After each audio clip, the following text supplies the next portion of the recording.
Good evening. Good evening. I want to thank you for being so humble and nice, considerate to come out here and listen to what I have to say. But what I have to say is mine. It was never mine. It's ours. I never believed that I would find myself in front of an audience having to talk about a subject that we all once knew. A subject that is as old as creation. And if you want to see what I'm talking about, we have to just take a look at the zoo. The zookeeper doesn't feed the gorilla the food of the polar bear. Am I right? So how come we eat the food of everybody?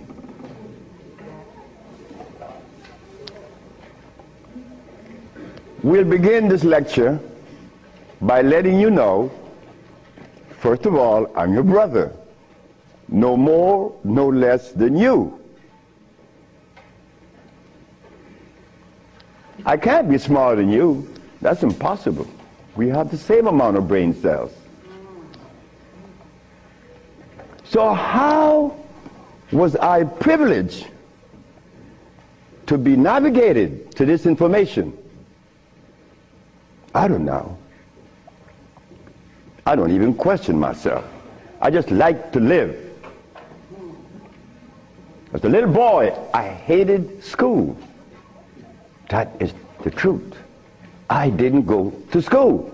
I didn't like school. I didn't like to comb my hair. I didn't like a whole lot of things.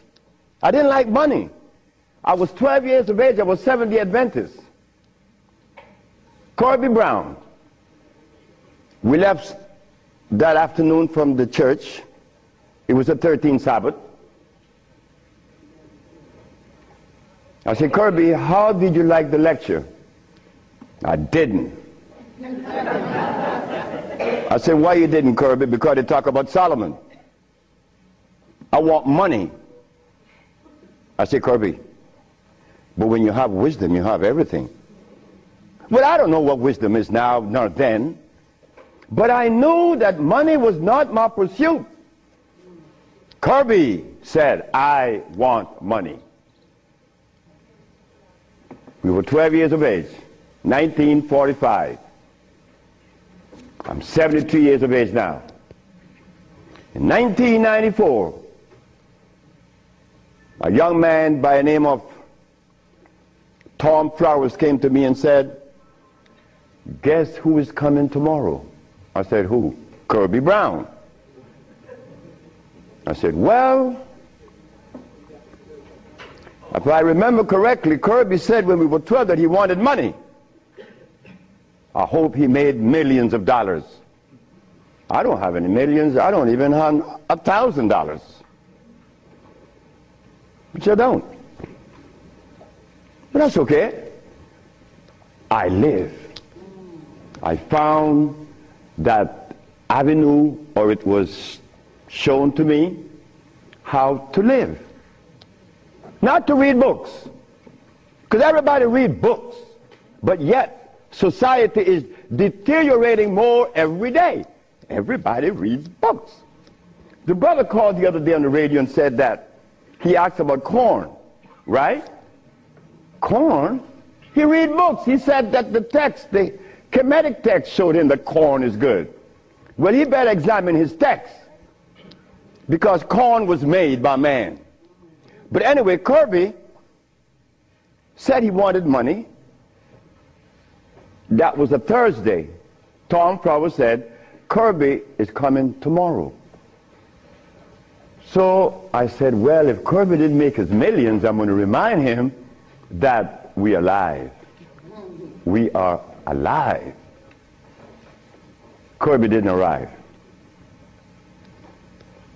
Kirby would never arrive. They had to take axe to chop the hotel door down. Kirby died of a heart attack. Kirby weighed 390 pounds. Because he wanted money, he became a cab driver in New York. I didn't want any money. I didn't want it then nor now. Because it's not important in your life. It was never important in our lives. The Maya shows that. The Maya built pyramids. The Maya lived for millions of years in the jungles of Central America. No money. The Africans? How long did we live in Africa without money? Since creation. Now they tell us we need money to fight AIDS. Brothers and sisters, we are at a deficit, a tremendous deficit, a deficit that if we do not pay attention, I'm glad I did. I'm glad I did, because I remained that obedient boy that just lost his mama 4 days ago.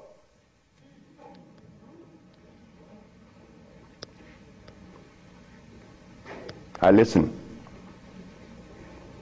I listen. But to listen, you can't have a philosophy in your head. If you have a philosophy in your head, you cannot listen to anyone. I was there. I was a Seventh-day Adventist. I listened to no one but those things that came from the church. Well, if I was to listen to the church today, the Seventh-day Adventists, I'll be eating tofu. I'll be sick. You see? I'll be eating tofu. If I had gone to school, I would have become a medical scientist. I wouldn't have been able to cure AIDS, because they do not. They don't cure AIDS. If I had listened to all of the philosophies of Europe, I would have never been able to find the answer to the cure of diseases. But today, I'm going to share with you the African wisdom, the African brain, the African genesis, the African resonance, something that was never taught to us in the schools. Well, why should we expect the school to teach us something that would enhance our growth and save our lives? Why should the school teach you that? When in history has there ever been examples to show that one race of people is indebted to another? That has never been. Then you tell me that the white man is a bigot. The white man was never a bigot. He was never a discriminator. The white man is a person that obeys the first law of nature. Self-preservation is the first law of nature. So the white man, whenever he proceeds to preserve his race, and we sit back and say he's a bigot, it's only because we have lost it and we don't even know how to get ourselves out of this mess. I'm one of them. I'm you standing here. But one day it was to be that your brother would be shown something that would change the profile of things. I left my country, where I was born then. In 1953 to New Orleans, I became a merchant seaman. I was 20 years of age. As a merchant seaman, I became an engineer 5 years later. I'm a steam engineer. Don't ask me how I did that, because that's going to baffle you, because I've never been to school, and I don't read books. I don't read books now, nobody's book. I'm not even going to read my own.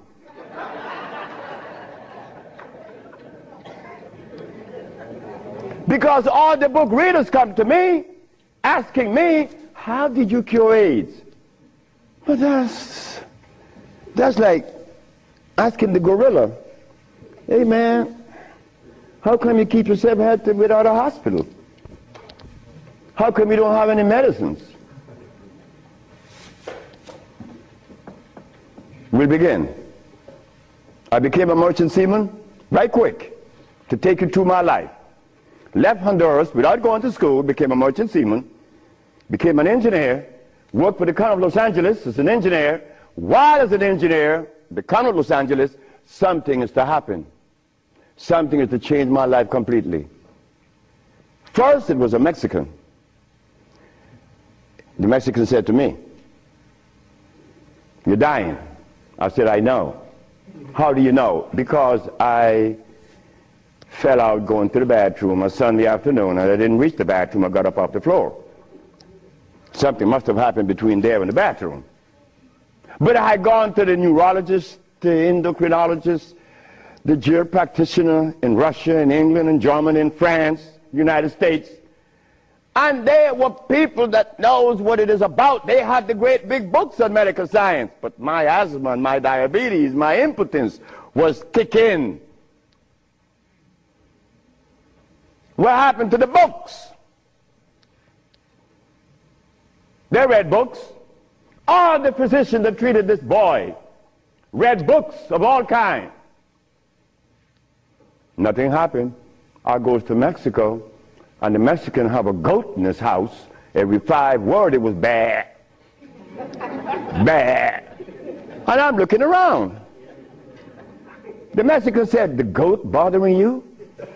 I said, "No." "You're dying because you are disobedient." Then he brought the Holy Bible. "Honor thy mother and thy father, that thy days may be long upon the land." That's in the Bible, isn't it? But how could we honor our mother and our fathers when we don't even know what they were about? You don't tell that to an elephant, to honor his mother, because when he's born, he follows his mother and watch what his mother eats. Do you and I know what our mothers ate in Africa? We don't know, yet we dialogue.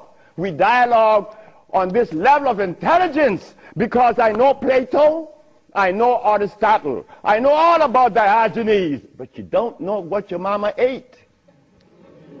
So everything that you talk about means absolutely nothing. So you see where they have us at a deficit? That's why we need each other's. Now, when I became an engineer, the Mexican said, "Stop eating. Don't eat anything." For how long? 3 months. I said, "Are you crazy?" He said, "No, you nuts." You ask me if I'm crazy. You've been eating garbage for 30 years. You've been eating garbage. And I'm going to remove the garbage for 90 days, and you ask me if I'm crazy. What was I eating? Hog maws, chitlin, neck bones, crackling bread, lawn in New Orleans.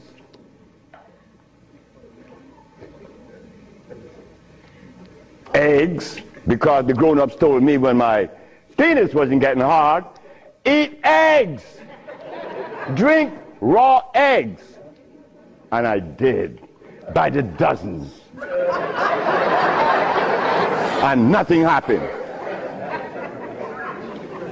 The Mexican said, "Don't worry about it, don't eat."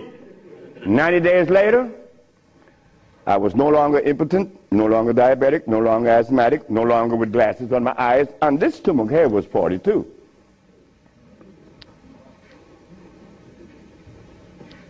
What happened to the science that the physicians were using, medical science? It didn't work, isn't it? But it worked with me. The herbs work with me. This Bible says,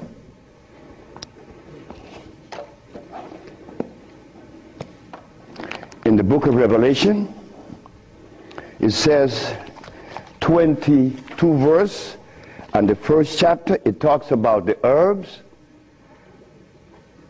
for medicine. Am I right? Well, ladies and gentlemen, what could have happened to us that when my brother, who's a preacher for 30 years, was sick, and instead of going to God's medicine, he went to the physician to get a chemical in his arm.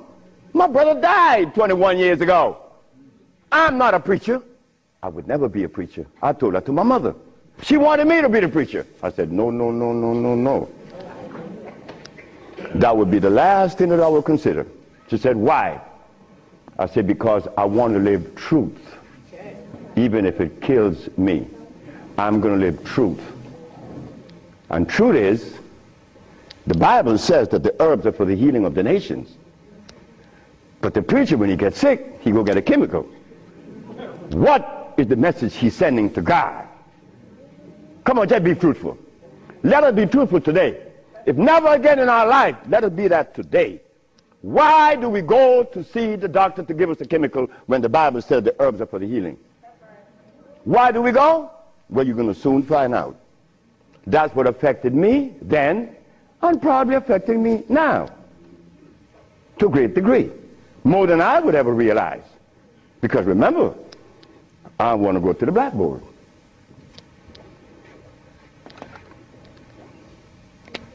Roughly speaking, Africa.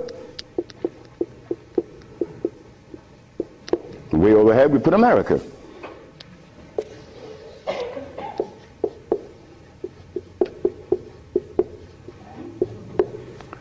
They are 4,500 miles. What happened between here and here? A lot happened. You see, when we were here, without the mathematics, without the ABC, without the sciences, when we were here, we had something to our advantage that we no longer have here. We are blind here. Here we weren't. We were seeing. Why? Because God provided us with everything we needed here. And none of it was comfrey or rice and beans. There were no tofu. There were no soy there. There were no cows. And there were no hogs, no chicken. There were no flour. Those things didn't come from Africa. You see rice and beans and flour and cheese and meat and the starch that you eat, they all came from right here, from a laboratory.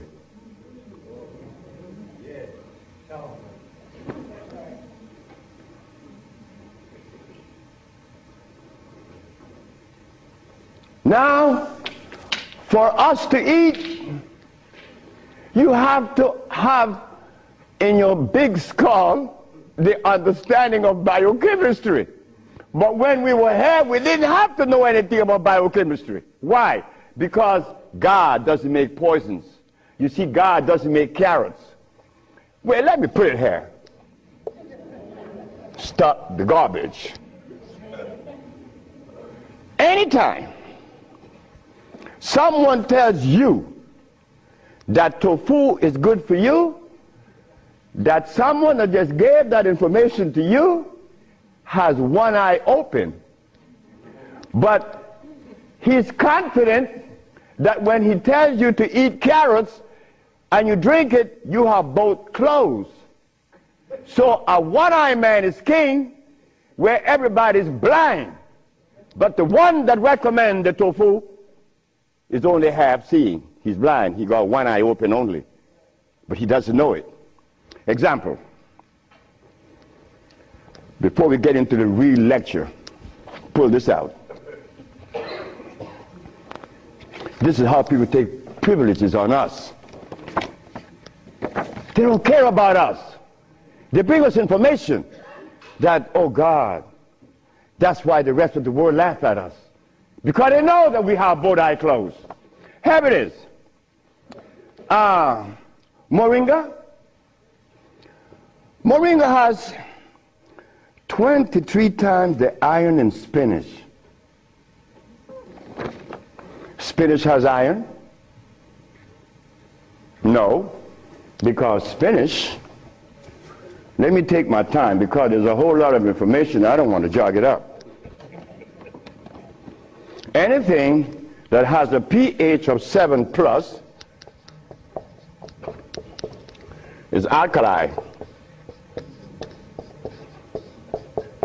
Anything that has less 5, 4, 3, 2, 1 is acid.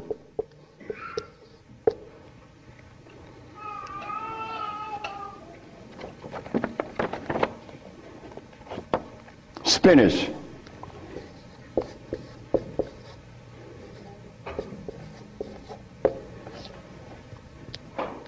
Acid. Why compare moringa with spinach? When spinach has a starch base, it has no iron.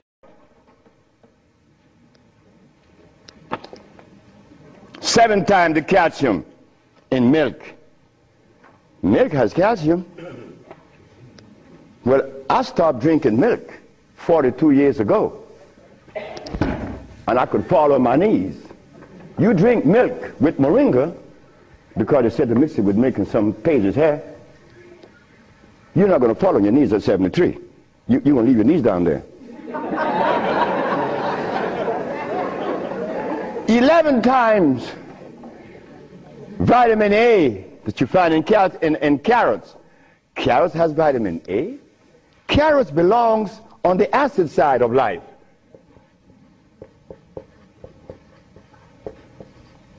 So right there, and they send it to mix with carrot juice. Why would they do that? Then up here, they talk about the Ayurvedic system of medicine recommends moringa. The Ayurvedic is Indian. The Ayurvedic system of medicine recommends cow milk. The Ayurvedic system of medicine has never cured any disease, nor moringa, nor any other system in the world. You know what this is like? When Steven Seagal tells me to come to his house because he had a headache for 5 years. Well, I knew why the headache was in his head. It was removed in less than 10 minutes. He had the bottle and said, "This bottle is powerful." I said, "Yeah, powerful, huh?" He said, "Yeah, the headache is gone." You know, he's the Dalai Lama, right?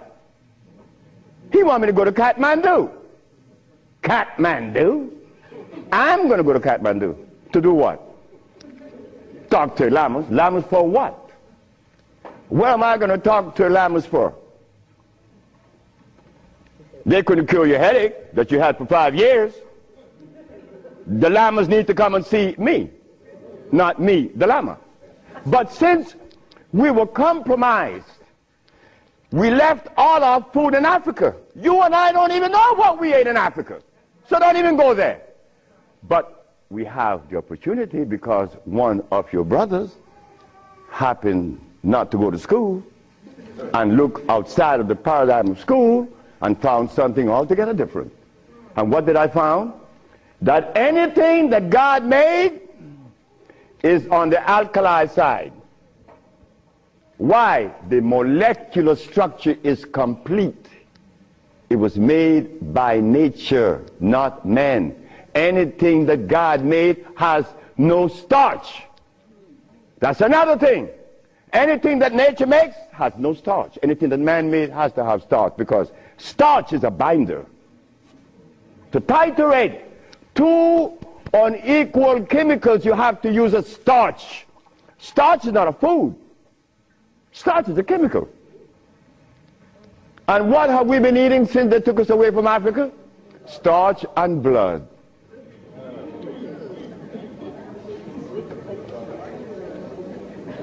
Starch and blood. We didn't eat blood in Africa. Gorilla doesn't eat blood. He eats leaves and berries. But gorillas are sane. They listen to each other, and they have a society well put together. Well, Sebi, when he became the engineer, and he found out that the pH value of things had a lot to do with healing and the properties that's to be used, I was happy. I used to run home. Guess what I found? I found that the herb that everybody's talking about is acid, and everybody's using it. What herb is that? Comfrey. She said, what? I said, yes, it's on the acid side. And so is rose hips, enchirecia. What about golden seal? That's right, golden seal was made. It's like the stick that you put in your mouth. They call what? What they call it? The chew stick. What they call it? Liquid stick. Everybody have liquid stick in the mouth, right? But liquid stick was made. It has 50 times more sugar than does sugar itself. It has glycerinic acid. You see, we didn't have to study biochemistry in Africa because everything we had there was on the alkali side, so we could eat anything. But when they brought us here, you know, put some clothes on now. And after they put the clothes on you, come here, boy, you got to get in front of this classroom. You have to learn this ABC stuff. But hold it now. Gorillas doesn't take their cubs to be trained by polar bears. Gorillas train her own cubs. The gorilla way. But no, you and I, our parents couldn't do better. They had to take us to the school because they wanted to save us, you know, protect us, because that's mother. Mother doesn't want child to suffer. So mother was shown that if child didn't go to school, they'd be illiterate, and the society is made up where you must go to school if you want to buy a Mercedes. But in our society, school, what you mean by school? We don't have such animal. We build things.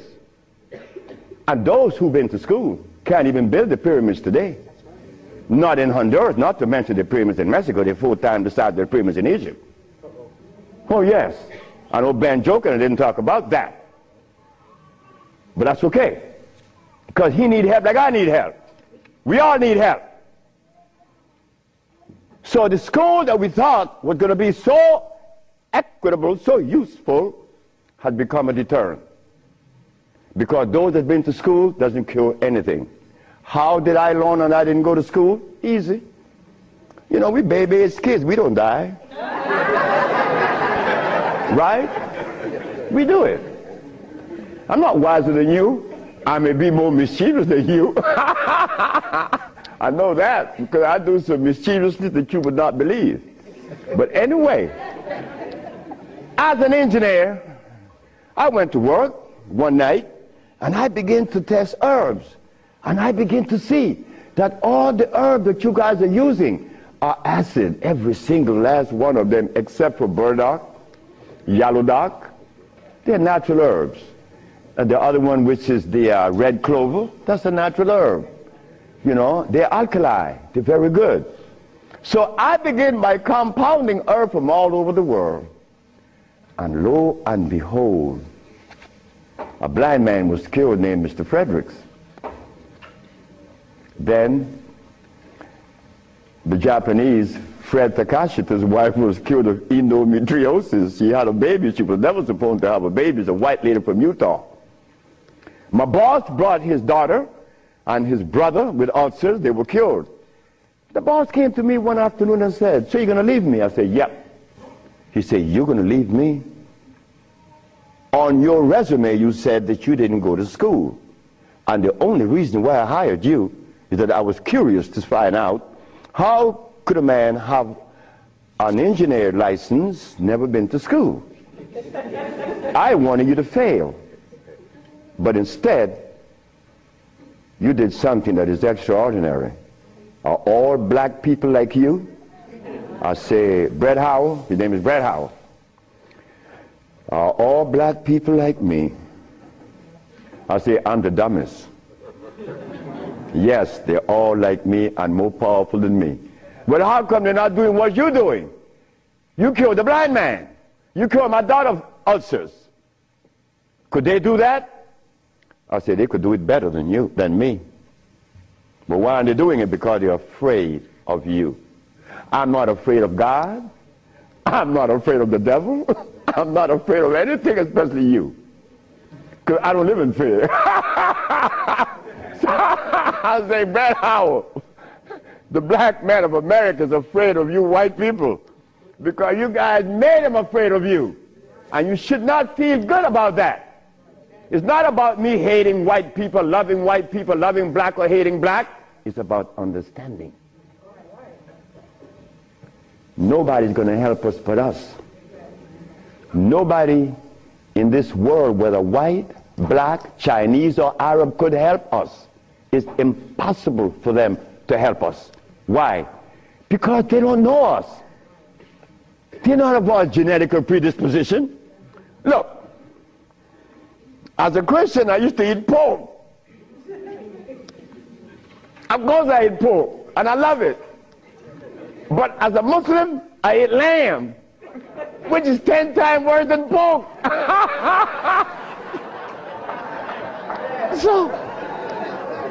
So what do I do? Who do I turn to?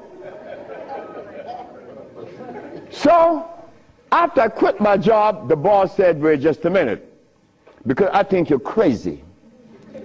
You're leaving your job as a steam engineer in 1980, when herbs in 1980, I'm making $2,900 a month. I'm going to leave my job with 10 years seniority to come after some herb that you didn't like. Why did I do this? I had to do it. It wasn't that I could see that far. I can't see beyond my nose. Talk about years ahead. But I had to quit my job. And I had to question myself, why am I doing this? But I did. And 1980, the boss is looking at TV, 1987, on the 10th day of February, and he see CNN, Alfredo Bowman, a.k.a. Dr. Sebi, is arrested for practicing medicine without a license, selling product not approved by the FDA, and claiming to cure AIDS and other diseases, which is a fraudulent claim. The boss saw that. The boss' wife is in the bathroom because he told me the story himself. He called her out, come and see the man that's arrested. If he says he cure AIDS, I know he cure AIDS, because Bret Howard knew that I would never compromise myself to a lie. When I talk, I know what I said is the truth, but I also know that in America, you could also be dead right. But it doesn't matter. It does not matter. I'm 73 already. They killed me tomorrow, it's all over with. I rather reach 73. My brother, who was a preacher, he only got to 50. But I stuck with you, the black woman. That was my success. You, the black woman. I always kept my eyes on you. Nobody else, not the maid, because I'm one. We don't do nothing. We can't do anything. We need you. Because it is you that held a hand. It is you that breastfed us. My mother breastfed me for only 4 years. But that was sufficient.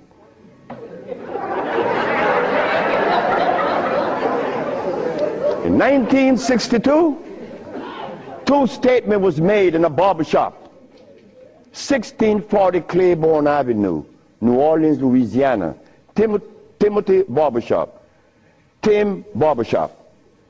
Ernest Moriel walked in there when he was a lawyer. And every time Ernest came in the barbershop, we used to jump on Moriel. I mean, we used to kick him around the place. Moriel said, you see you niggas? One day, I'm going to become mayor. And I'm going to remember you, Alfredo. That's me.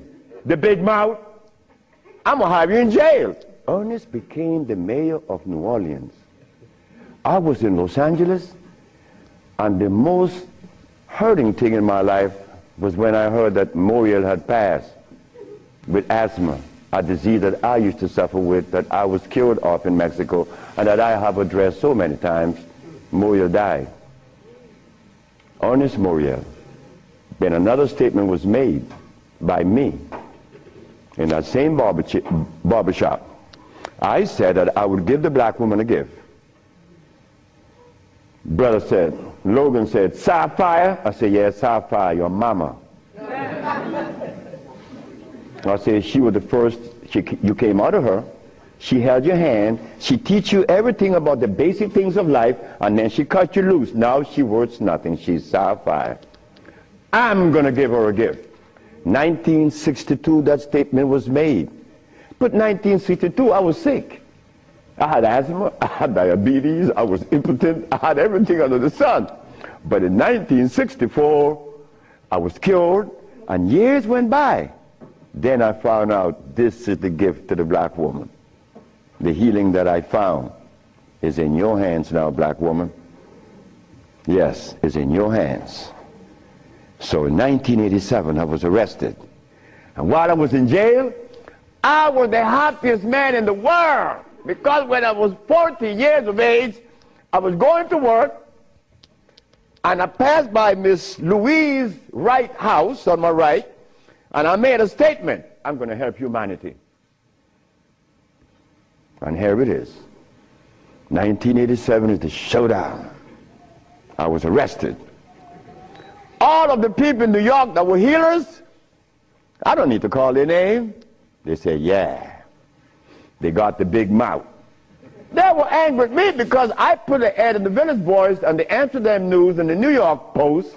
AIDS has been cured by the USHA Research Institute. And we specialize in cures for leukemia, sickle cell, impotence, blindness, cancer, and others. Well, after all, I did it. Shouldn't I advertise it? You should be glad your brother's doing that, because now you have a chance to share in the bounty, right? That's the way I felt. So I'm in jail, and I'm wondering, how is the American Medical Association going to escape from this one? You see, in the past, herbalists, when they talk, shh, gotta be quiet. Gotta talk under the table, because the physician may get you. The FDA gonna get you.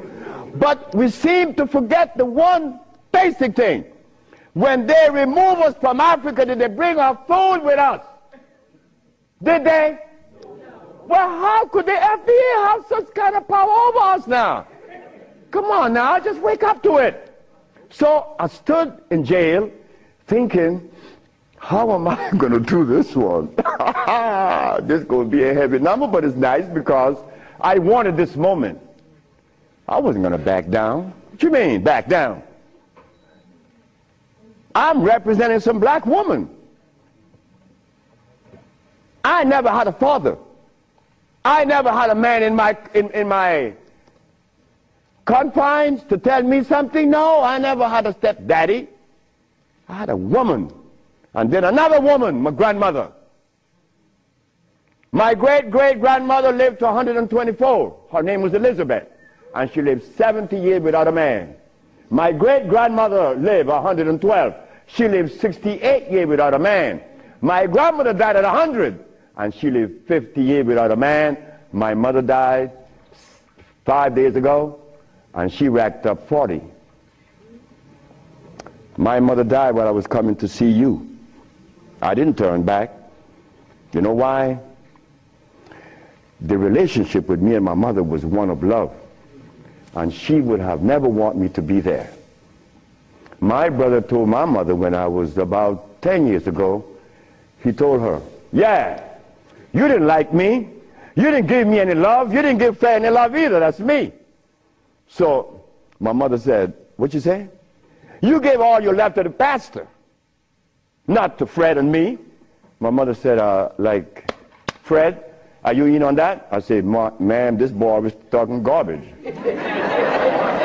See, he told me he's serious. I'm never serious. I don't know what it is to be serious. I hear men talk about seriousness. Well, I don't know what you do with that. But my mama said, raise your hand up and open your fingers. Which finger would you elect to take off of your hand? I said, none. She said, thank you. My mother turned to my brother and said, you said that I didn't give Fred any love. Fred, you wanted my love? I said, nope.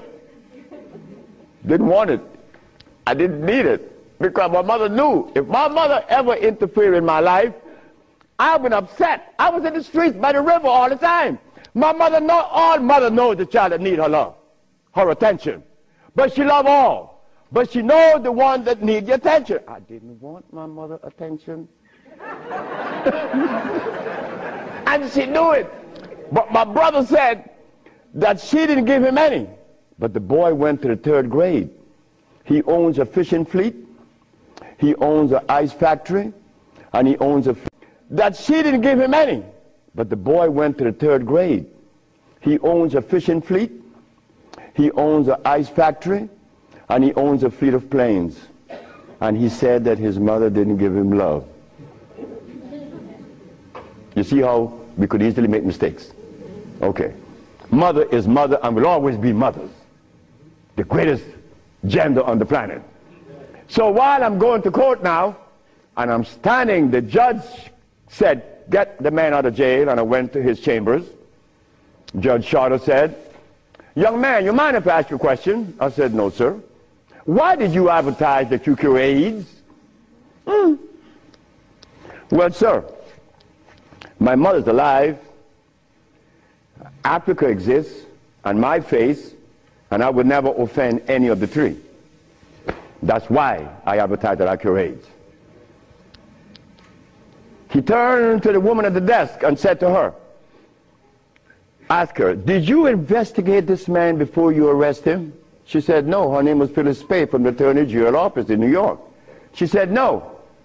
You didn't investigate this man before you arrest him? This man, the response he gave me, he cured AIDS. But AIDS is the easiest thing to cure. People think that AIDS is difficult. To me, everything is easy, and to you it should be too. And I'm going to show you why it's so easy. So the judge said, well, you're out in bail. And that was February the 12th, I got out of the 13th. But the case doesn't begin until 88. September. I have a year and 8 months. Why the judge gave me so much time, I would never understand. So I waited. Trial date. This is where the showdown with black and white. Not better or worse. We are not better than any white man or Chinese, no. We just happen to be different. That difference has never been treated by any religion or philosophy. There is a difference that needs to be understood. So while I went into court, the judge said, well, Dr. Sebi, will you please begin? Where do I begin? Begin where you say you cure AIDS and the physicians say there's no cure. The physicians are 100% right. There is no cure for AIDS or any other disease. The judge said, just a minute. There's a contradiction here. The newspaper says that you cure AIDS. Then you agreeing with the physicians. That's a contradiction. No, it's not. When you're limited, it is. But when you leave out the box, it isn't. She said, help me. She said, of course. The physician take the position that there is no cure for AIDS or any other disease, and the physician are 100% right, according to their philosophy and their perspective. Their medicine didn't show them a cure. So how could they say that there is a cure? But the perspective that prepared me, there is cure for AIDS and every other disease. Oh my God, when I said that, the physician jumped up. Your Honor, Dr. Victor Herbert said, Your Honor, what other perspective could there be? After all, you know, this patent on us, the FDA has a patent on us. You cannot talk. The FDA talk, you shut up. Oh yeah? Well, I'm going to find out. So, the judge said, what perspective is yours? Dr. Victor Herbert, Dr. Bonanno, and Dr. Christopher said, how could there be another? I said, there is another, Your Honor. And what is the other? The African bioelectric cell food. I've never heard of such a thing. That's what the physician said. He had never heard of the African bioelectric cell food. I said, of course. But we have to remind the good physician that he have not heard of a whole lot of other things. But that doesn't deny the existence of the African biomineral electric cell food. What is it? Okay. The allopathic claim that there are multiple diseases. The African biomineral balance negate that position. There's only one disease, never been two. The allopathic claim that to treat the multiple disease you must use a chemical, which is violating God. Right? The African biobalance said no. It's a nutritional approach, electric food. Your Honor, I told you that this man was insane and unscientific. He said there's only one disease, but there's only one. Remember, I'm the boy that didn't go to school. I'm going to break things down to the least common denominator. When I was a steam engineer, I found out that in a machine, thermodynamics I'm talking about, or an automobile, the only thing that could cause this machine to go bad is what? Short circuit, obstruction, overheating. The same thing with the human body. So what did I do? I put compounds together that would cleanse the human body of what? Of mucus. In so doing, AIDS, sickle cell, lupus, herpes, blindness. It sounds too simple, right? Well, that's not my fault. They have complex things, and then they deal with the complexity. And boy, that's a job. But with us, on our journey from Africa to America, it was easy because the slave master had a ship and brought us over. But getting back to Africa, we get confounded. We can't go back now. We don't know how to go back. We better not even go back. Because when I tried to go back, this is what I did. My first trip with a passport was to Kenya. So I went to Kenya and they said, where your passport? I said, I have no passport. I said, I was taken away 500 years ago. I'm back.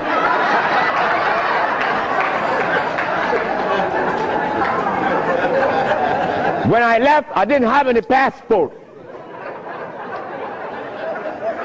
So why are you asking me for a passport now?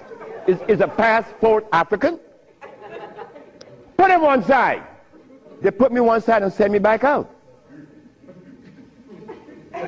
But you think that was bad? That was a bad way. May I have that? I go to Africa. I go with my wife and I said, well, boy, I'm happy. Girl, we're going to liberate Africa. We're going to do something for mother country. I go and I saw Dr. Parinyatwa in Zimbabwe.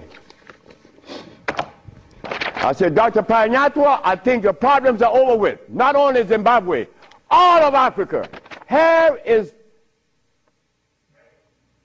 Hospital Vicente di Antoni, is an Italian hospital. Department of Blood and Laboratories. Oswald Savala, HIV positive on the 25th of November of 1993. 17th of January of 1994, HIV negative. This boy named Alfeo Lagos, this from the Red Cross, the Honduran Red Cross. It says here that this boy, it doesn't show any date of which he contracted AIDS. Why? Because he was born with AIDS.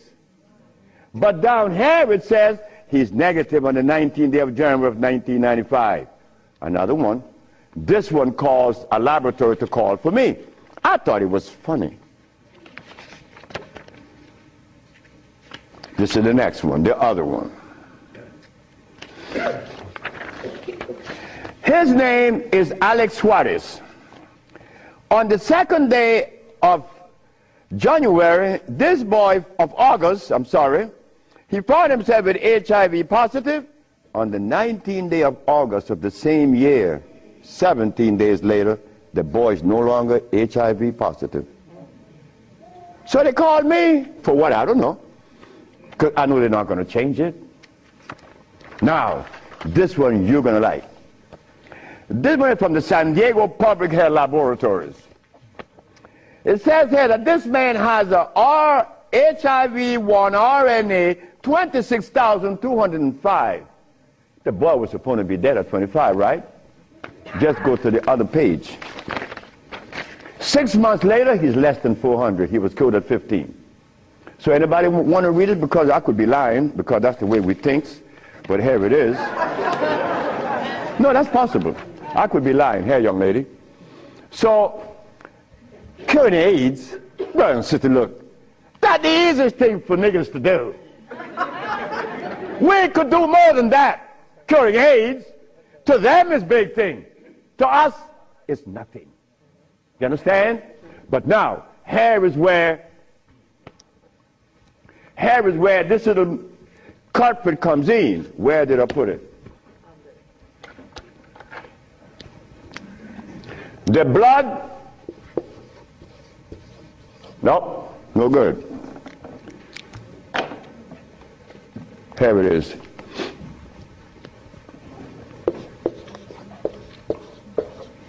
Blood and starch.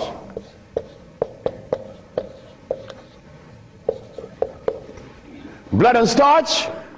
Blood and starch is going to prevent you from doing what the ants does for each other. Ants, when it's getting ready to rain, you know what they do? All the black ants, they begin to do what? Cut the leaves and take them to their little nests. Ants doesn't eat leaves. They eat the mycelia that grows on the leaves with the temperature. They are farmers, but they provide when it rains. Red ants does the same. But we black people, we can't do that. Because when your brother showed the world that he cured AIDS, why didn't the African countries jump on it? All the African people eat is blood and starch, nothing else. But that is the Africa that you and I dream about. The Africa that we want to save. The Africa that we all love. I found out that there isn't a president in Africa that is interested in the cure for AIDS. Not one. No, I'm sorry. Only one. I'm not going to name the country because I may jeopardize the country. Because the one thing I learned, that when you begin to talk favorable about a country or individual, they're going to soon get him. That is a fact. So I cannot talk about the country that said to Dr. Sebi, Dr. Sebi, whenever you want to return to Africa and begin this new empire, you have 5,000 acres of land and 6 hot springs. I don't need anything else. Hot springs?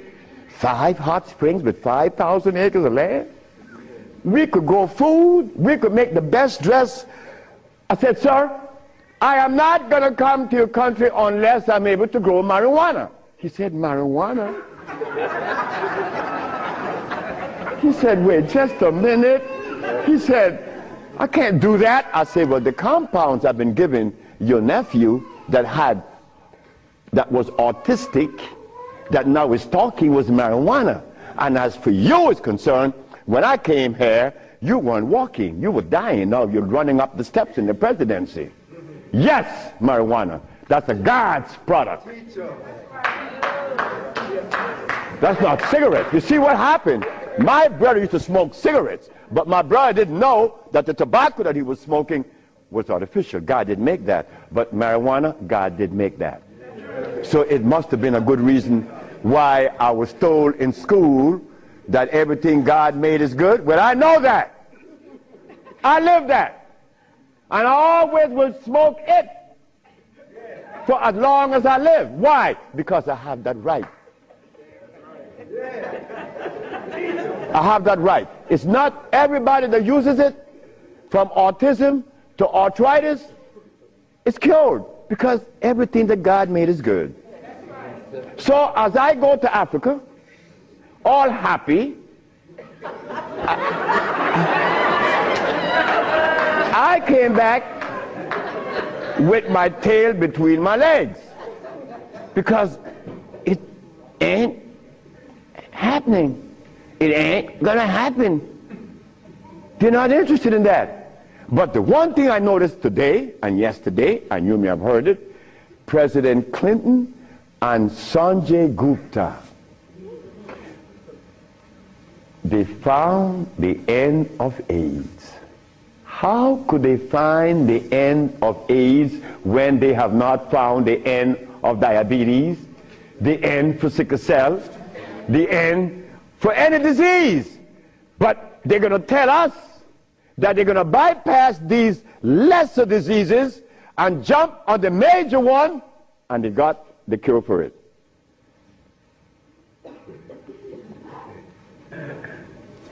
I got documents to substantiate that I cure AIDS, right? So what's up? What's up? Well, I'm going to show you what's up. When I was in Zimbabwe, the Department of Health said, why do you come to us saying that you could help us? And your leaders in America didn't help you. My leaders in America? What do you mean by that? They mentioned Minister Farrakhan. I said, just a minute. I don't follow any man. I follow women. And I don't follow sick people. Because if I follow sick people, then I got to be sicker. I go to Brazil. They say, why don't you, if your leaders didn't help you, why should we? I say, my leaders, again, they brought these leaders in front of me. And they mentioned something like Al Sharpton and Jesse Jackson. I say, oh God. I say, why you all ask me about these people?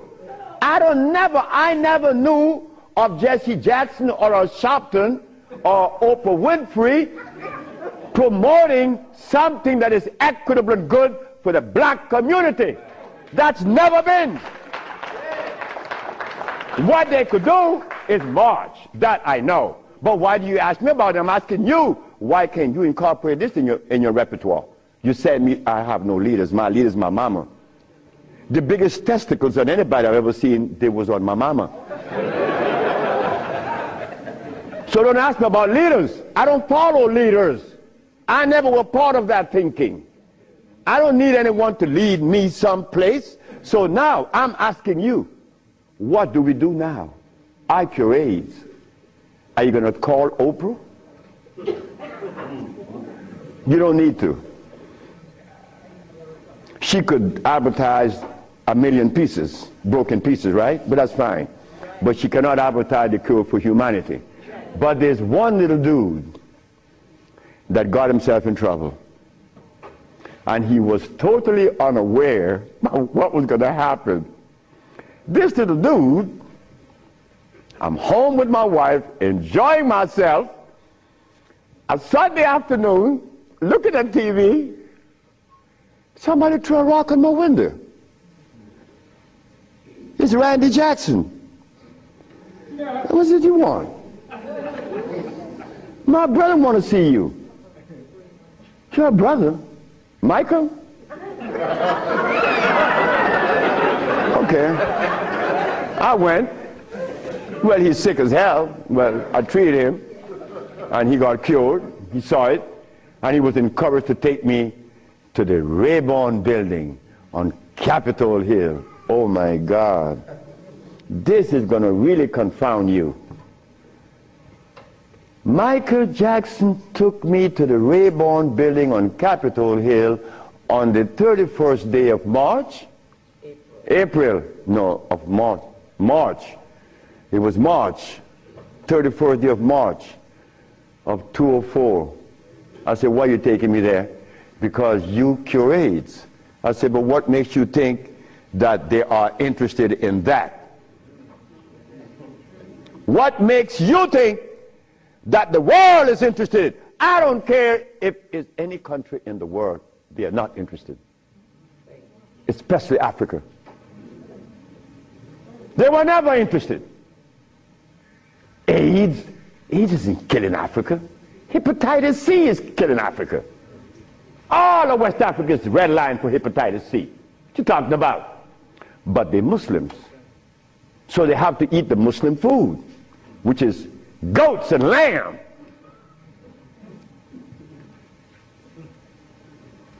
Go tell them that the Arabs pay food, which is goats and lamb.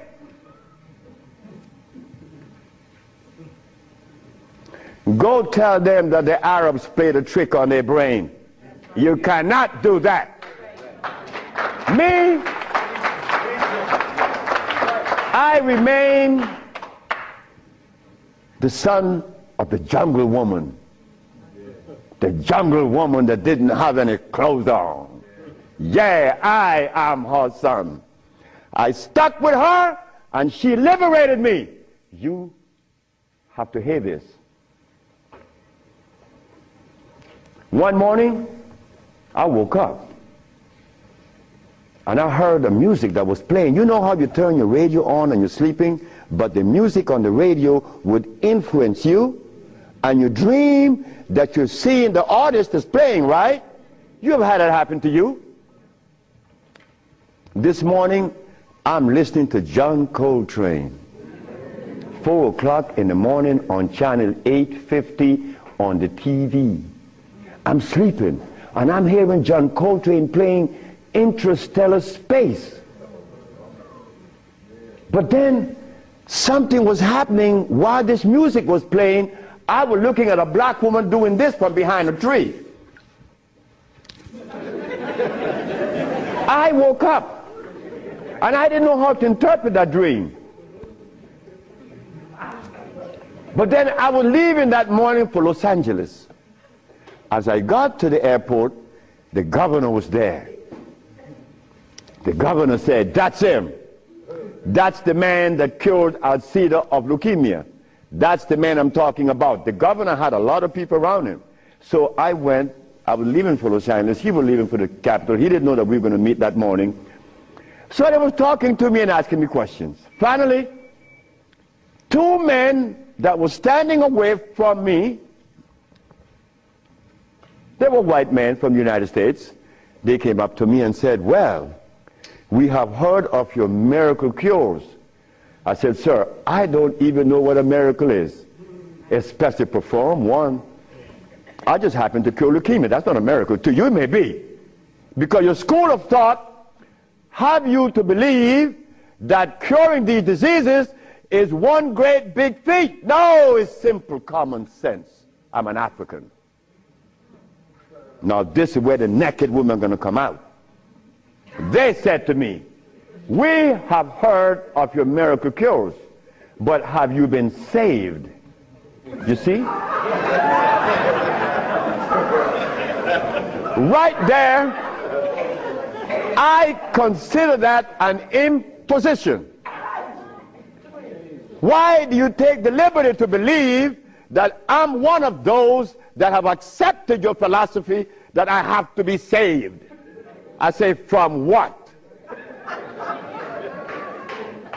The man politely answered and said, "From your sins, of course." I said, "Wait just a minute." I said, "You know, man, while you guys were standing over there, I said," and I looked at you both, and I said, "Two very intelligent young men. But now I have to question that." He said, "Why?" I said, "Well, because the color of my skin should have prevented you from asking me that question, have I been saved?" He said, "What does the color of your skin have to do with anything?" I say, "It has to do with everything. I am the son of a woman that was taken away from the forest of Africa. To begin with, she didn't have any clothes on. But she didn't have any alcohol. And she didn't have any prostitution.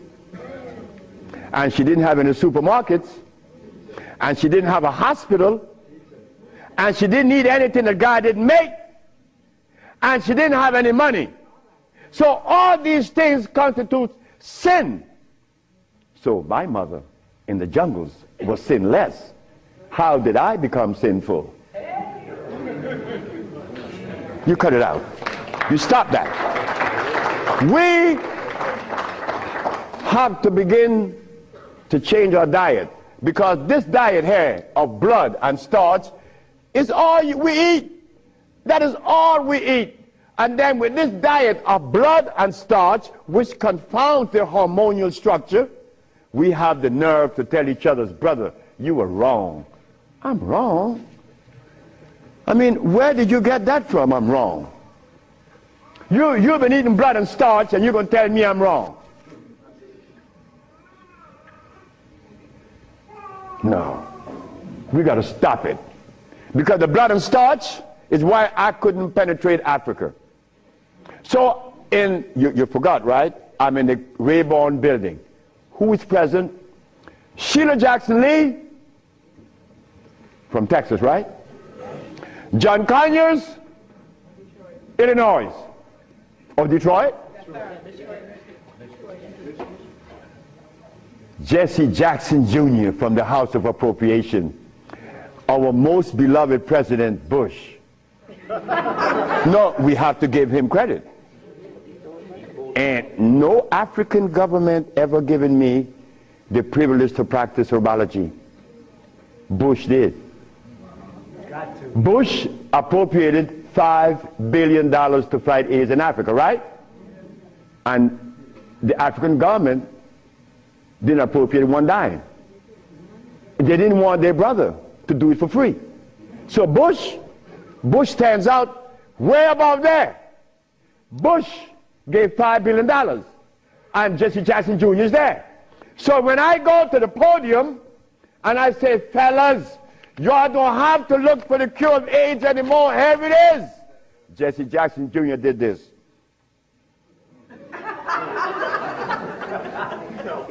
I said, I'm going to talk about this. I have to write about this in my book, because you, not me, but you and I believe in the leaders. We hope that they could do something, right? Well, they had a chance. So 17 African ambassadors, only one came to me from Mali. The only man came to me and said, Dr. Sebi, I have to respect your position, and I appreciate your position. You have proven that you cure AIDS, and I would like for you to go to Mali. But that's not the country I was talking about previously. He just presented himself that day. But Jesse Jackson Jr. didn't tell you that I cure AIDS, right? He didn't tell his daddy either, isn't it? And Miss Sheila Jackson Lee didn't talk about it, right? And so did John Conyers. So who gives a damn? You see? But that's good. That's good. We don't need leaders, isn't it? So we're going to do it. Because we're doing it now. Because those black women I'm talking about, there's one sitting there. They are going to tell the world we cure AIDS. But last night, Clinton and Sanjay Gupta is on CNN talking about the end of AIDS. How about the end of sickle cell? How about the end of lupus? How about the end of herpes? How about the end of blindness? They didn't find those, but they find the end of AIDS. How is that possible? Are we going to buy that too? Are we going to let them continue to say that there's no cure for AIDS when your brother's curing it? So we are guilty. We are the one that's guilty, not the leaders, because they're sick. All the leaders are sick. You can look at them and tell they're sick. So we have to forget about the leaders, right? So which animal in the forest follows a male? None, right? They all follow females. So how did we begin to follow males? I mean, that was the most, look, the one thing I wanted in my life was a woman laying by me as my significant other or my wife,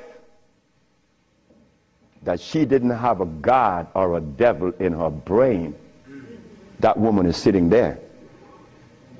Because I could not have a woman laying by me and she worshiping something else. I mean nothing to her. No, you worship you. That's who you worship. That's who we worship in the forest. And we were doing quite well because none of us, her children, could talk about how long did our parents live in the forest of Africa. You don't know. For millions of years since creation. Did we have money? We live a perpetual vacation. Now I gotta wear this stupid suit on. When I didn't have to wear any clothes. But now just to live, I have to have a $15,000 suit on, a $5,000 shoes. I have to have all kind of stuff on me. And then I qualify. I qualify. Do you have a master's degree? Man, I didn't go to school. Oh, put him aside.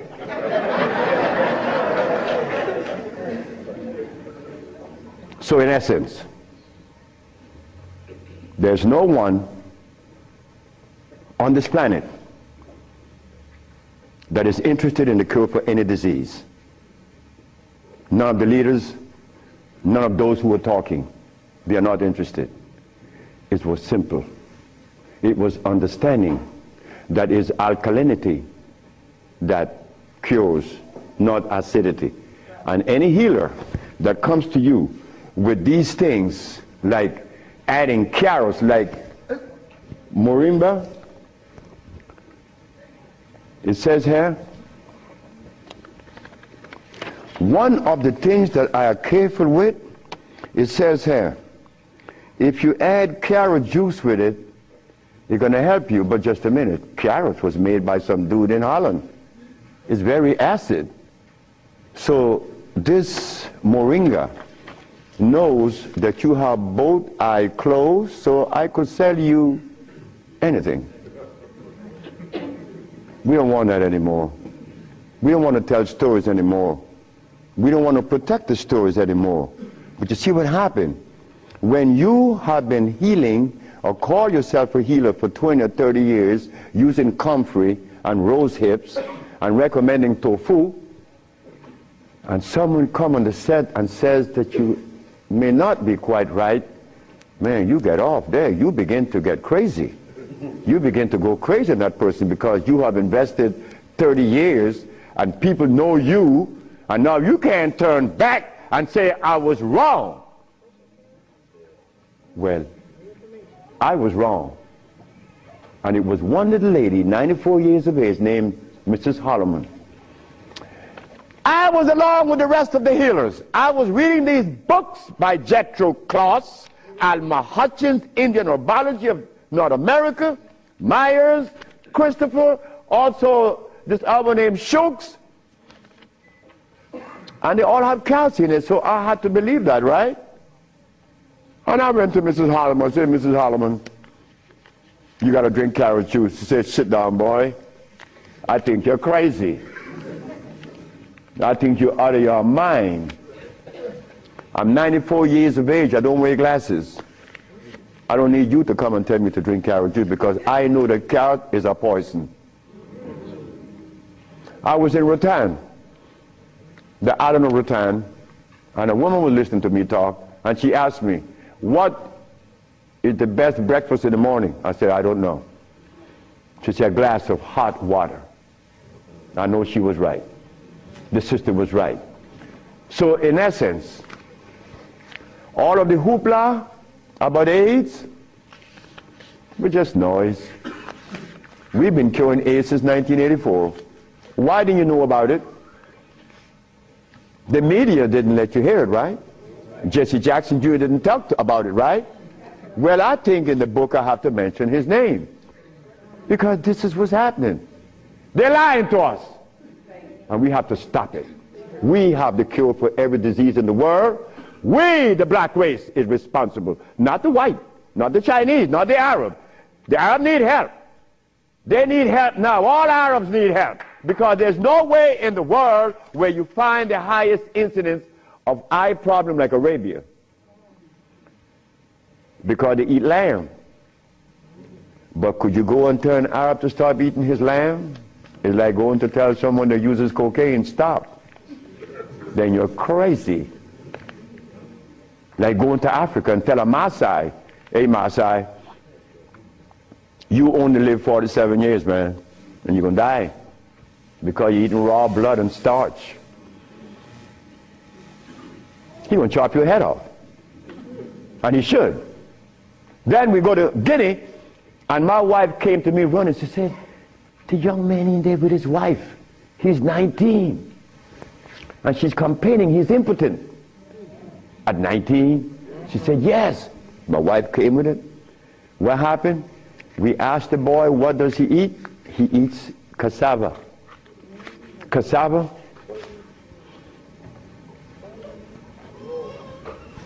We say raw? Yes. Go to Guinea. It's a what? Cassava.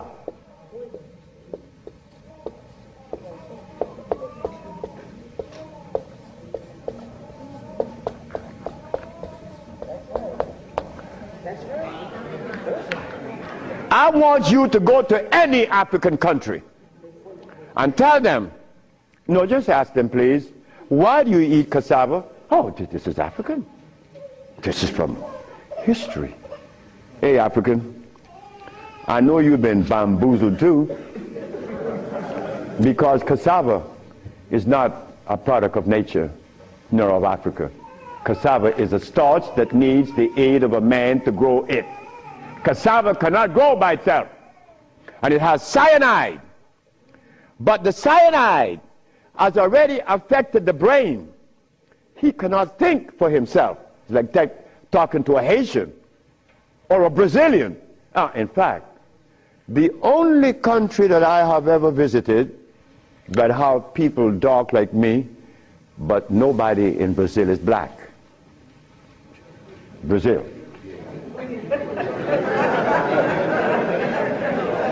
If you go and research the census of Brazil, you will never find a black person in Brazil. Everybody is white.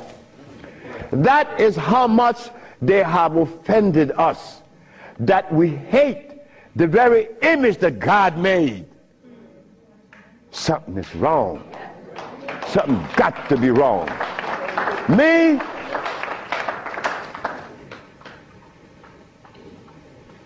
I was a very good Christian, and a very good Muslim, a very good Buddha. And I wanted to join the,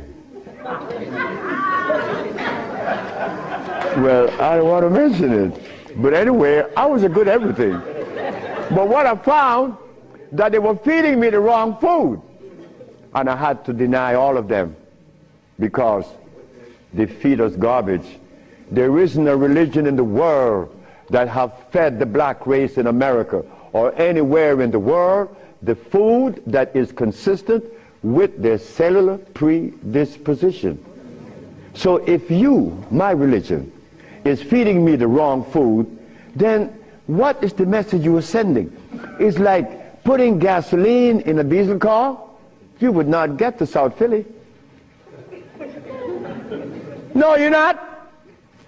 It's not going to run right. But we eating starch and blood, and we want a dialogue. Dialogue based on what? I mean, come on now. We are the remnants of what world? Let us try to bring it back. We can't challenge each other's. The only thing we have to offer each other's now is love. But to get to that point, a sister told me the other day, because I made a statement in the church, a brave woman stood up and asked me, Dr. Sebi, what have you learned from the entity that you are forwarding to us now? What have you learned from it? I learned to kiss everybody's butt. And I meant that. It came out that way in the church. Well, I had to give it that way, because that is the way it came to my brain. I kiss everybody's butt. It's easy. You see, it makes it easy. When you start kicking it, somebody's going to do something to you. And when you start kissing it, they reward you. So this sister came to me, and she was very smart. She said, do you literally? I said, drop your panties.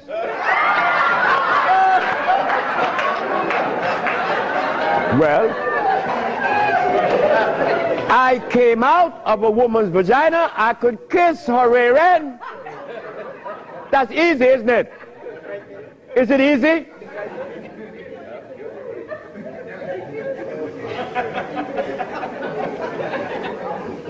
See, I have no what you all call shame. I don't know what that is. I'm not serious, I'm not ashamed, I'm not a man, I'm a male. Beyond. See, I have no what you all call shame. I don't know what that is. I'm not serious, I'm not ashamed, I'm not a man, I'm a male. Beyond that, I don't know. You guys are men, I'm a male, I stay there. It's easy. So brothers and sisters, look, the deal is this. We have the cure for AIDS. Now you're going to get a chance to ask questions. So ladies and gentlemen, I want you to ask whatever question comes to your brain. Feel free to ask. I mean, please, don't you hesitate. Don't you feel that you have to restrict yourself. I know Brother Adis is here. He may ask a few. I'm glad to see the brother, you know. Brother Adis is a brother I've been knowing for years. Stand up, brother. When I saw the brother the other day, I was very encouraged because the brother looks good. Yes, sir. I appreciate the brother. The brother looks good. The brother, I remember him and Sultan and Kwasi in New York. I would hope that Kwasi would come. And a bunch of other brothers. It was a bunch of us brothers. We were in love. New York was, look, we were in love. There was a love that we used to share that was so nice, so warm. But none of us, or all of us, understood that we couldn't follow anybody. Because if you start following one, you have to dislike the other group. But I'm a black man, I have to love everybody. I have to love Muslims, I have to love Buddhists, I have to love Christians. So if I have to love everybody, then I'm going to make it easy. I ain't joining nobody. Because I have to love everybody anyway. So it makes it easy. So now we go to the question. The sister and then you, another, yes. Good afternoon. Is it necessary to circumcise the male child? Again, sit down. The sister asked, is it necessary to circumcise the boy, the male child? Well, who started that? European. Who? My last little girl was born. I said, you're not, I told her mother, if this child is born and I'm not here, you will not cut the navel string. Okay? You understand? Listen to me now, Fanny. You will not cut this baby navel string. Okay.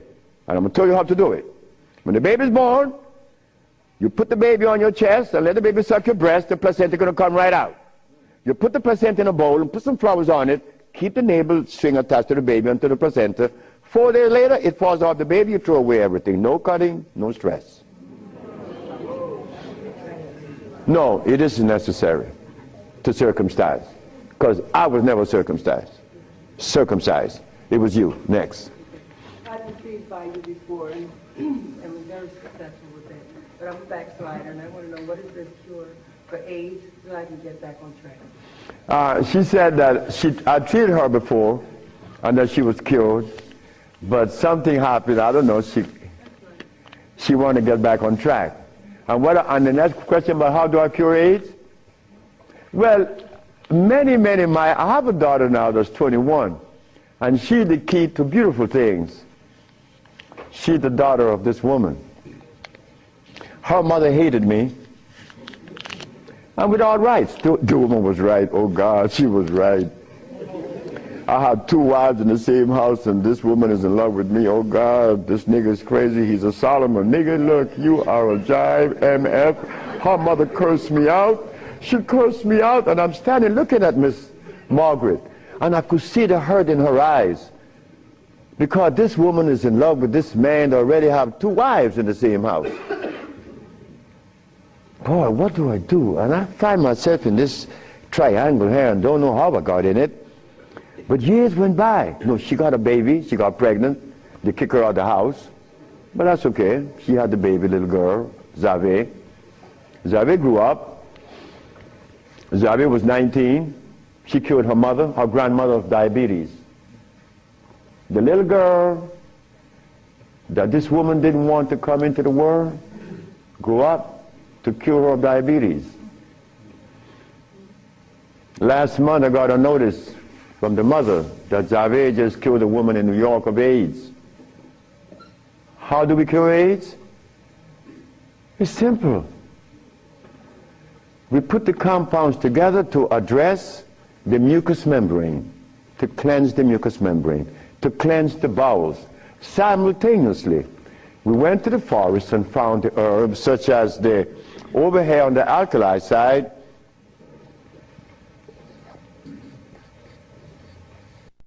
sarsaparilla is an herb that has the highest concentrate of iron. Fluorine, iron. Guaco, that is a plant that has, I thought I had a stick with me because I'm always chewing on it. This is guaco. Guaco is a plant that would definitely strengthen the immune system because it is iron again. But it has potassium iodide, no, potassium phosphate, not iodide. Iodide comes from the ocean. Kankansa, that's an African plant. Kankansa is an African plant. This plant has one of the highest concentrate of what? Potassium phosphate. Those are just few of the plants. We use about 40 some odd plants to cleanse the body, strengthen the immune system, and electrify the system, because you want to electrify the body. That's how simple we cure AIDS. We cure AIDS. We don't treat AIDS. This thing here says that Moringa said, and they keep repeating it, that they uses it with the belief that it's going to cure. They think, oh no, we got to stop talking like that. We cure. That's how we got to start talking. If you don't cure, get out of the way, because you're lying to people. Next question. The brother. Peace and blessing. I'm really enjoying your lecture, and my question is, when you see a client, what's your thought process? When I see a client, my thought process, I already know what the brother needs. Like the Mexican knew what I needed. The Mexican said, you're dying because you have disobeyed. Without, unconsciously you disobeyed. So when a brother comes to me, I already know what the brother needs. I don't need to go into a whole bunch of scientific jargons and intimidating the brother by putting light in his eyes, iridology. I don't do that. I don't do anything. I just give you what I know you need. People come to me for compound from Japan. She killed a woman in Japan named Kaoto Kita in Kobe. She never seen a woman. She was in hospice already. With cancer of what? The lungs. There you go. Cancer of the lungs in hospice. She never seen the woman. In a month time, she's vacationing in Hawaii. Okay, there you got it. Yes. Her than you. Yes, the sister.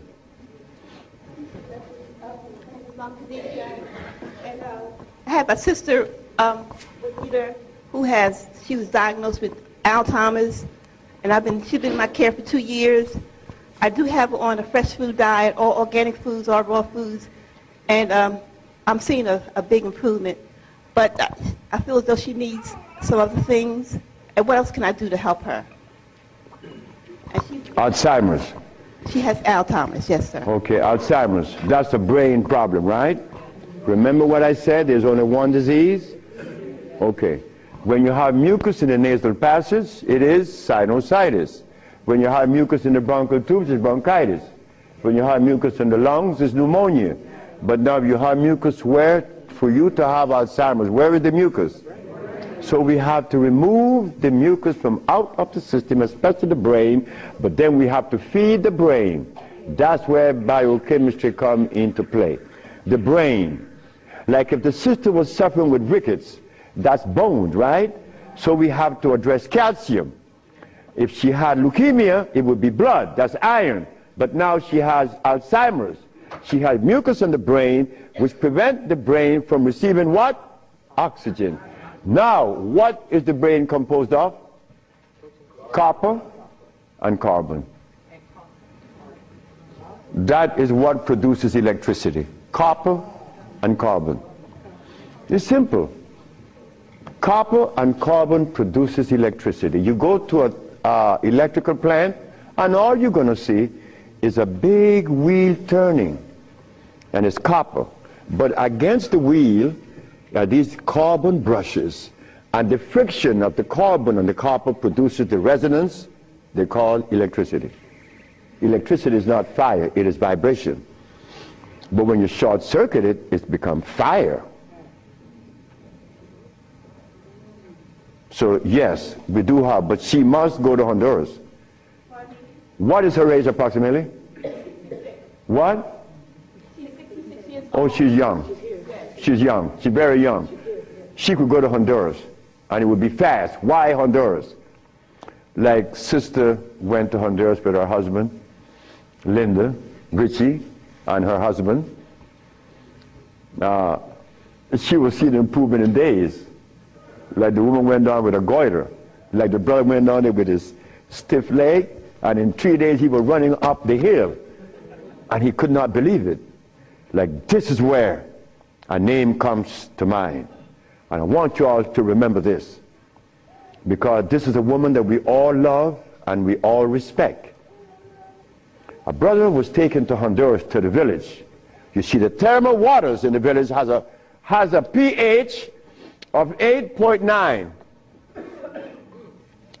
One of the highest attainable pH in waters is found in Honduras and in Africa.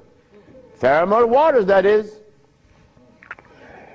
The little boy named Shelby, he has AIDS. He has Kaposi sarcoma. All the black spots on his body.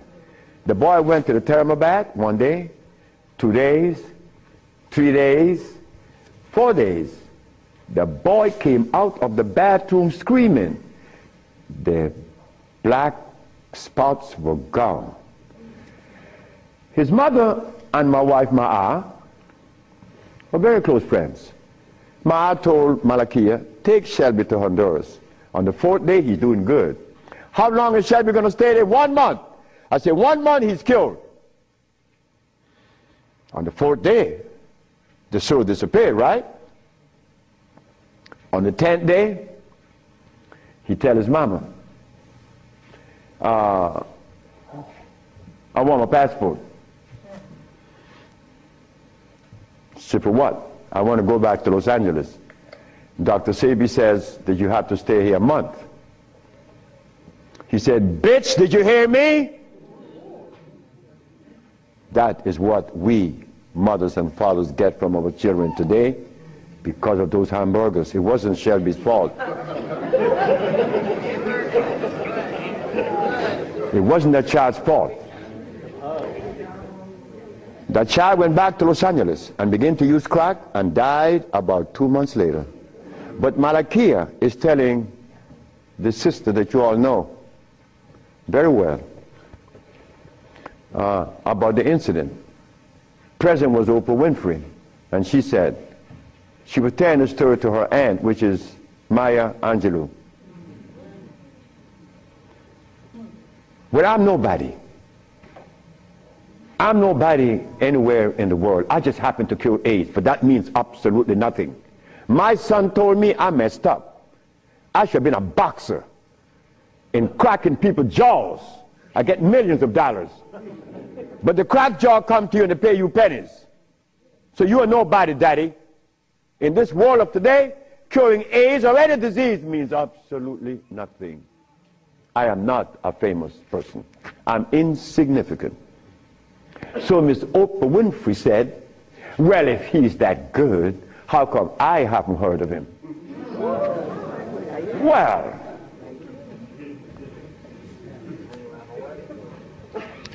I'm not famous. Oprah. It's white. Oh.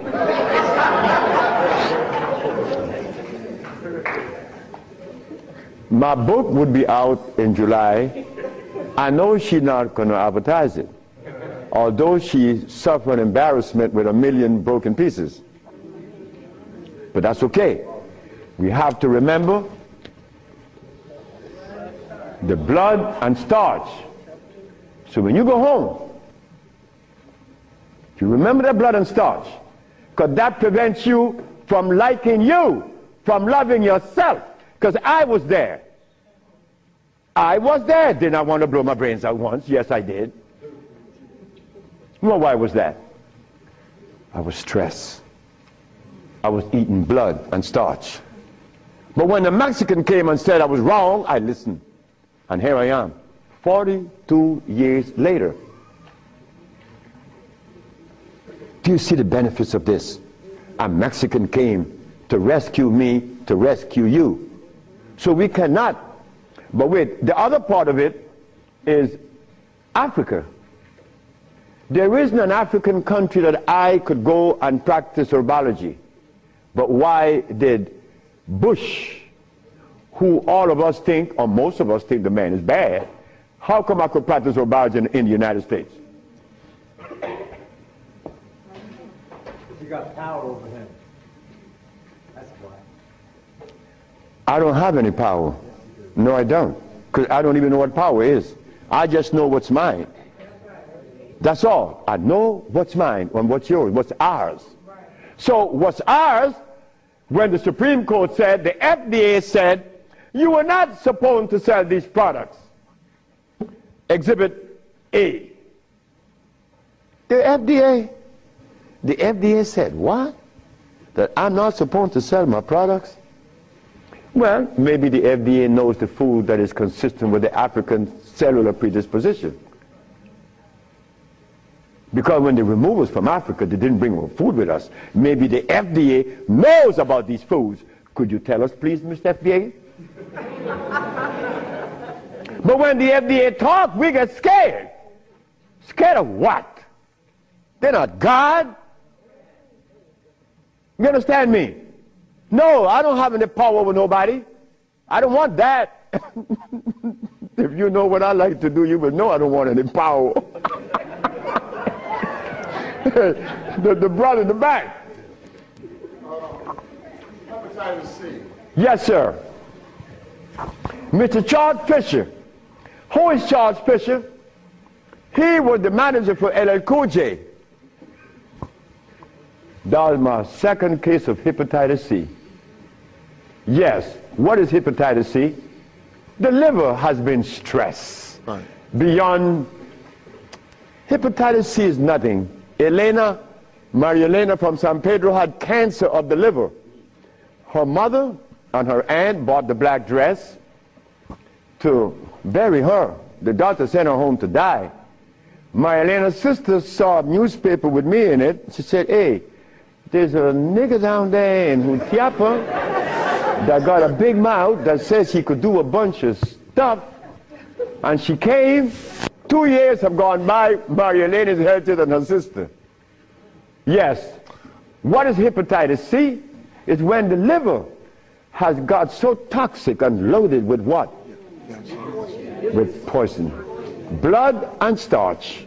So we clean it, clean the body, because you have to clean the intestines. You have to clean the liver. You have to clean the blood, because all of these has been affected. Yes, brother, we have cured many of hepatitis C. So what herbs would you use, doctor? It's not an herb, it's a therapy.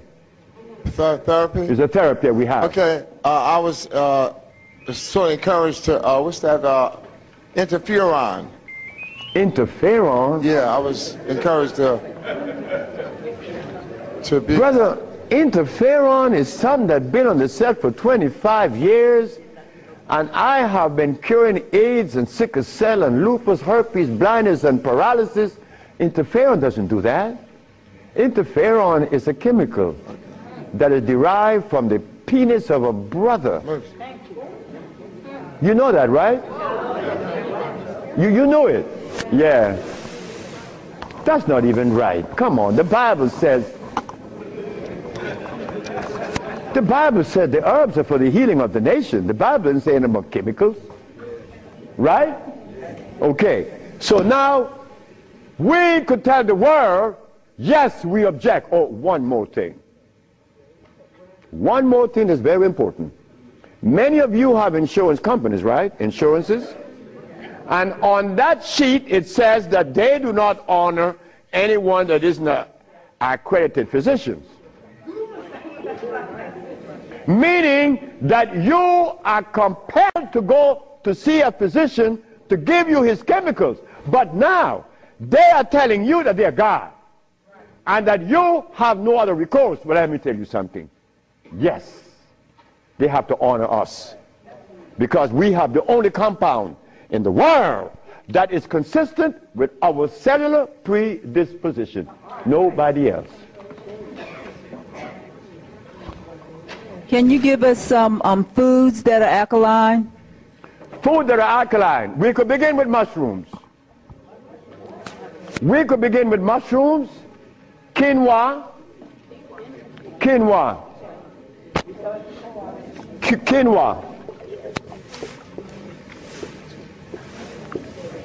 quinoa amaranth,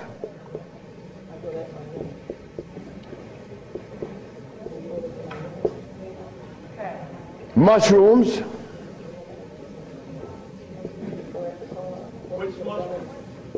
portobello, crimini, also oyster mushrooms. Many people have the opinion that oyster mushrooms or mushrooms are fungus. What is a fungus? A fungus is something that grows on you and eats things up. Mushrooms are the product of mycelia. This is a network that nourishes. I have cured many diseases, psychological problems, with the Stropharia cubensis. So let me tell you something. Mushrooms are very good. They're high in potassium. Yes. And then the next, wait.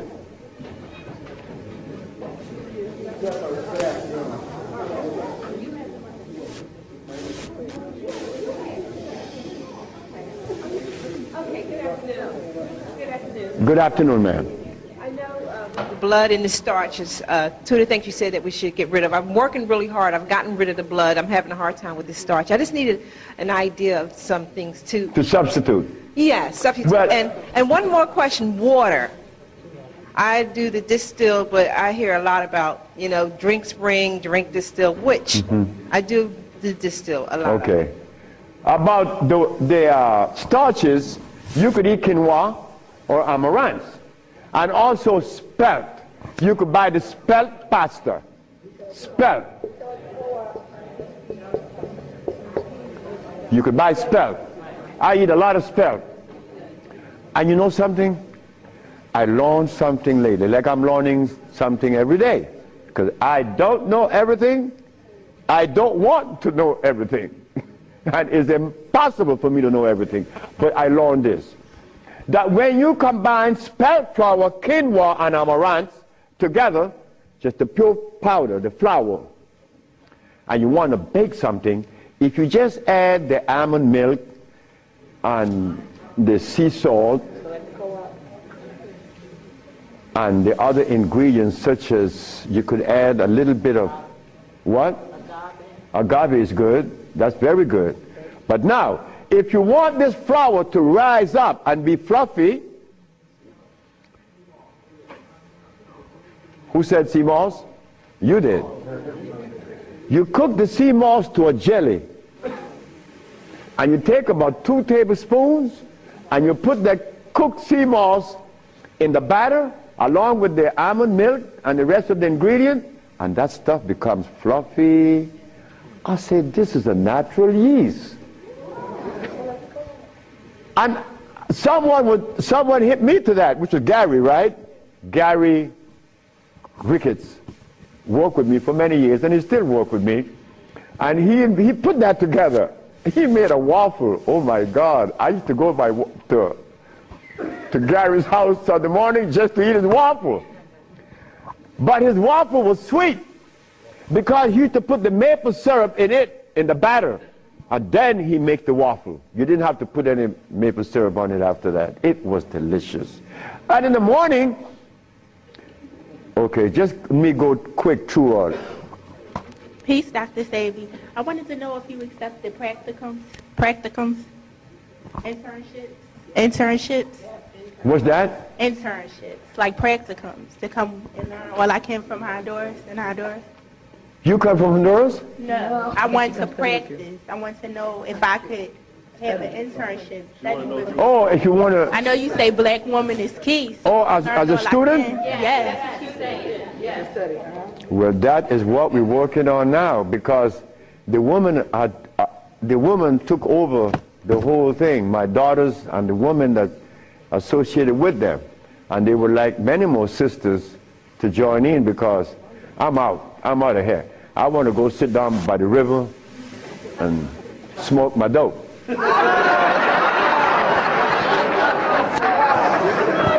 can I get your information? What's that?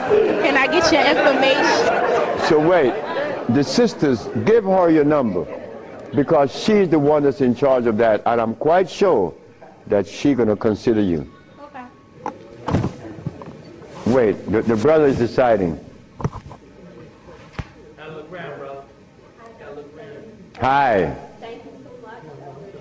Thank you for coming. Yes. What I want to, my name is Justine, and what I want to know is, how do you get rid of fear? How to get rid of fear? Yes, fear. Ha ha! There ain't a nigga in the world as scared as me. And you want me to tell you how to get rid of fear. But you know something about fear? Fear.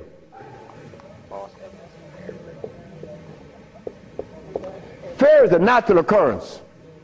You don't get rid of fear. You understand fear. You don't get rid of it, because fear is necessary. But you don't let fear control you, right? Because it would paralyze you. Fear would prevent you from opening the door where there's a great, big, beautiful tomorrow.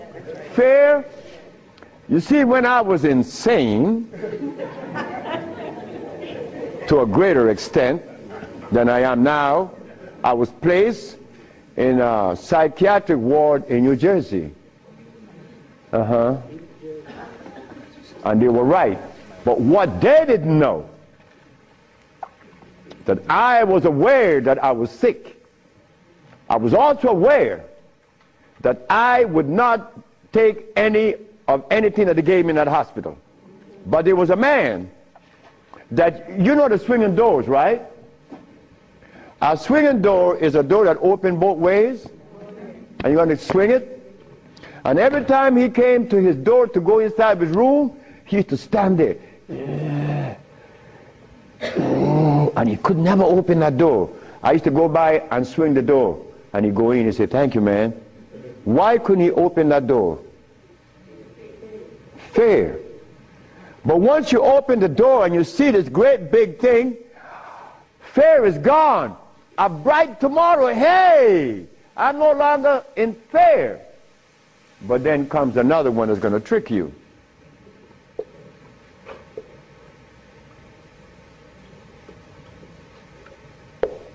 What that surety? Is E? All right. Surety. Surety make you do this.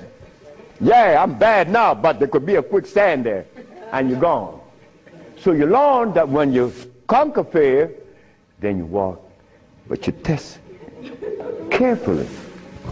And if you conquer surety, then you go into the other one. And this one I'm going to really trick you. Power. Power gives you a freedom to execute, but not to violate. Because if you violate, even though you're in power, they will kill you. They did that to Nicolae Ceausescu, right? In Czechoslovakia. Because Nicolae Ceausescu wanted everyone to stop eating meat. Because he knew. But you don't change people overnight. They killed the man. Because he imposed some other laws on them that were cruel. He used to kill them too. So power has to be understood, not to be misused. Then if you survive power, then you get the last one that's going to get you.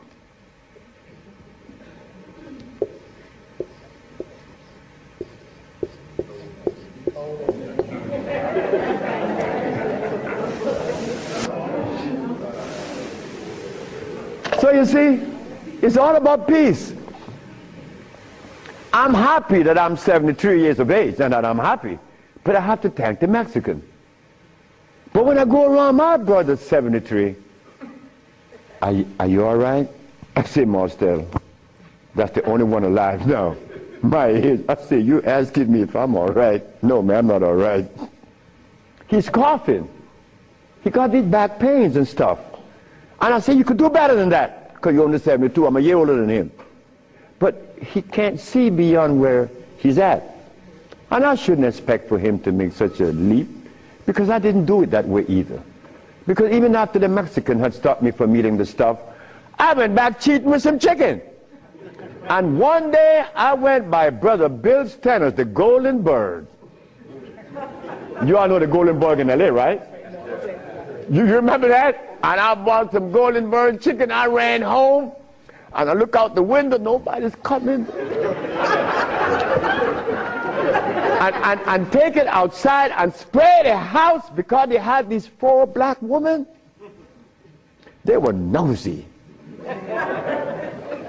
These black women were nosy. They always come up. What you have? You open the refrigerator, looking all around. They must have seen something in me. But these 4 black women were the one that stopped me from lying. Stop eating that chicken, the last thing. But here I am. And I'm happy to say that here I am. Because I want all my brothers to say, here I am, at 80 or 90. Because the man that healed me was 94, and he had 2 wives in Mexico. He was healthy, wore no glasses, and he was always laughing. He said, look, before you leave, remember this. Never you socialize with people that are serious. Serious people are sick. Because there's no reason to be serious. Because I cure AIDS and diabetes, I've proven that. And I'm not serious. I'm your brother. I want to play with you. I play with my wife all the time. I don't have no time to this other stuff. If this other stuff comes in, then something is wrong. Next question. Hi, Dr. Sebi. My question is, as a woman, how do you cure high blood pressure and rapid hair loss? High blood pressure and what? Rapid hair loss. Rapid hair loss? Hair. Or hair loss. High blood pressure. High blood pressure is easy. Just stop eating. Where we have the product to remove the pressure immediately. People go down to Honduras, and in less than 3 days, the pressure's down. The man just came from Caymans. That's right, Caymans. Grand Caymans. He came down with high blood pressure, diabetes, and impotent. A young brother, 52. 3 days later, man, my pressure is down. Dr. Sebi, my pressure is down. I see, yes, I know that. What's the problem there? Why are you so amazed? 5 days later, my sugar is gone. I don't have no more sugar. And then, on the 10th day, he come with his girlfriend telling me. I like to see that. Because I was impotent. And these old folks in Honduras was telling me to drink eggs and wine and meat, cheese, butter. And the Mexicans say, you're crazy. Stop eating, and you can get all the sex you want. Stop eating, and it happened. So brothers, if you're in trouble, stop eating. And there's a product outside, they call it Viento. Brother, I don't care how much in deficit you are, you will be out in less than 24 hours. I know. I have to be abreast with that because my wife is 20 years younger than me. I can't allow this woman to get ahead of me. You understand? And she looks good and she's youthful. So I have to maintain energy. And I want all of you brothers to understand that that stuff that we eat, wait. Just draw this for you, that we would see what it is I'm talking about.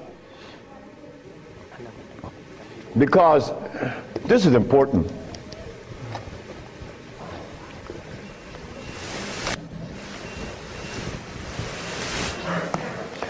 I recorded a man from the age of 15. I saw his life because I was a curious boy. Remember, I'm the boy that didn't go to school. So I was looking at things that the schoolboy wasn't looking at or seeing. This man named Brindley, he was in his 20s. I was 21, he was 25, 4 years older than me. And he was the dude, a woman's man. But when I was in my 40s and I went back to Honduras, Brindley was 46, I was 41. And Brindley was like, yeah, man. Yeah. Yeah. His wife gone. She's a seamstress. She's gone a long time. But when he was young, he had every woman in the world. I said, Brindley, what happened? Man, you know, I'm old now. I said, hey, nigga, you're 46. I'm 41. There again, what is old? What is old? Old is when you get to my age. 73, nigga, you old. Sure, I'm old. If I had a big belly on me and I wore these glasses and I was hooked up to a machine, and no woman want an old sick man beside her. So brothers, look, stop eating blood. Because when you get to my age, you want to be healthy. You want to be playing with her, right? Sure you do. Why not? She's your companion. You want to play and laugh with this woman. Brindley couldn't. Why? You see, this stuff right here.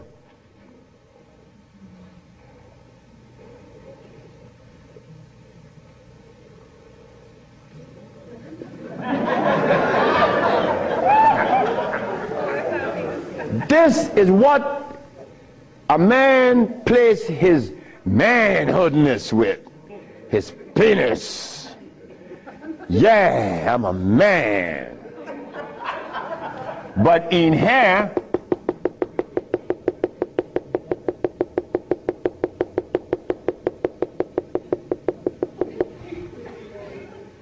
to keep this penis erected, these little orifices, they call veins and the rest, has to be opened for the blood to flow, or else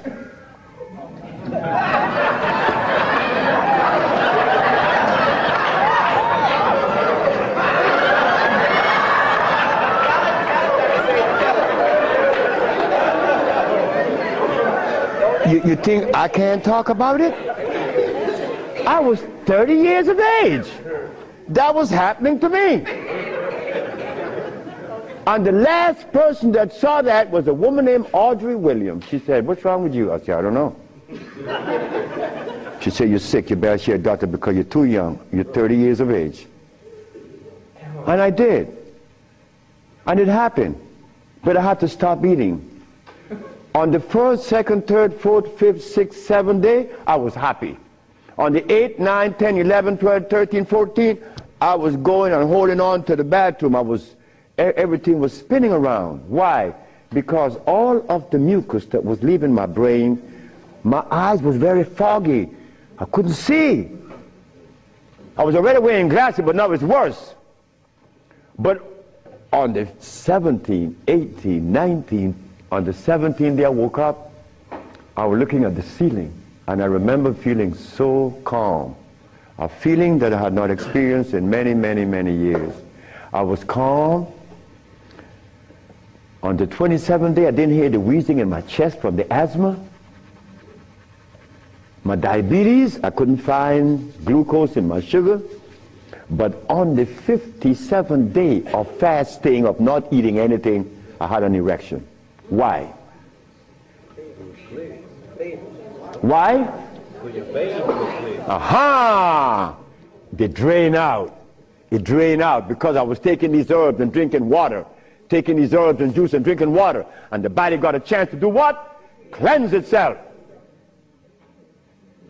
You see, it's easy to bring back that happiness that we could love, that we could share,